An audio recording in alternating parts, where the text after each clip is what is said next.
महर्षि वाल्मीकि ऋषि ने इस रामायण की रचना की। यदि महर्षि वाल्मीकि जी नहीं होते ना तो हम लोग भगवान राम को नहीं जान सकते। जब भगवान राम वनवास काटकर और रावण को मारकर लंका से वापस लौटे तो उन्हें पुनः भरत जी जो चला रहे थे राज्य व्यवस्था वो अपने भैया को दे दी कि आप काहे में तो आपके चरण पादुका तो राजा मानकर इतना दिन से इस राज्य को चला रहा था, लेकिन आज के पश्चात तो अब राजा आप राजगादी पर बैठ गए। लिखा हुआ है कि जब भगवान राम राजगादी पर बैठ गए अर्थात राज्य चलाने लगे, राजा बन गए, तब वाल्मीकि ऋषि जी ने इस पुस्तक को लिखा, वाल्मीकि रामायण। ऐसा इसमें लिखा हुआ।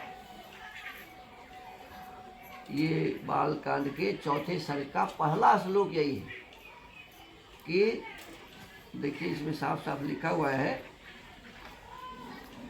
कि श्री रामचंद्र जी ने जब वन से लौटकर राज्य का शासन अपने हाथ में लिया, उसके बाद भगवान वाल्मीकि मुनि ने उनके संपूर्ण चरित्र के आधार पर विचित्र पद और अर्थ से युक्त रामायण काव्य का निर्माण किया।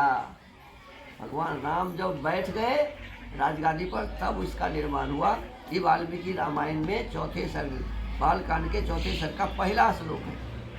प्राप्त राजस्य रामस्य, जब वहाँ से वापस आए और जब वो राजा बन गए तो राजा बनने के बाद वाल्मीकि जी रामायण की रचना की। उनके पहले जो गोस्वामी तुलसीदास जी, गोस्वामी तुलसीदास तो 500 साल पहले लिखे ना।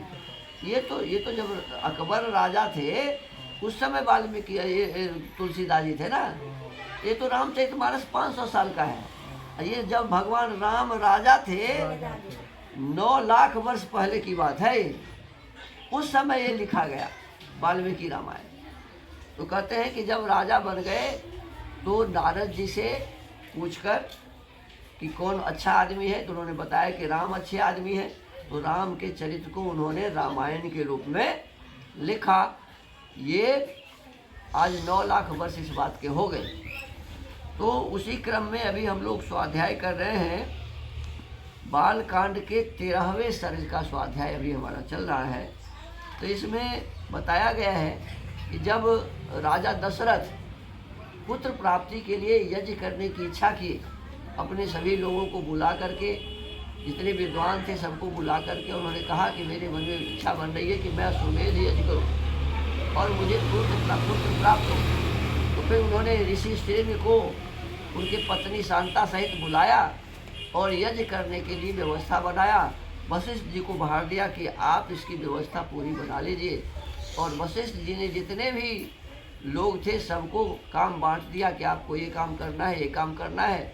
और उसी में एक जो उनके मुख्यमंत्री थे माने सुमंत जी, तो सुमंत जी को कहा कि आप स्वयं जा करके मिथिला नरेश, काशी नरेश, जितने भी मुख्य हैं सभी को आप स्वयं जाके बुलाएं, आमंत्रित करें। और अन्य जगहों पर आप आदमी भेज करके सबको बुलाएं। पूरे विश्व के लोग इस यज्ञ में आने चाहिए। इस प्रकार से जब हो गया तो सब विषय व्यवस्था बनाने के पश्चात कहते हैं कि सर्व कामैरुपहृते रूपे तंग वै समन्ततः द्रष्टुमर्हसि राजेंद्र मन से विनिर्मितम। राजेंद्र, यज्ञ मंडप में सब और सभी वांछनीय वस्तुएं एकत्र कर दी गई हैं। वशिष्ठ जी कहे कि अब सब कुछ हो गया है, आप स्वयं चलकर देखें। राजा कह रहे हैं कि आप स्वयं चलकर देख लीजिए।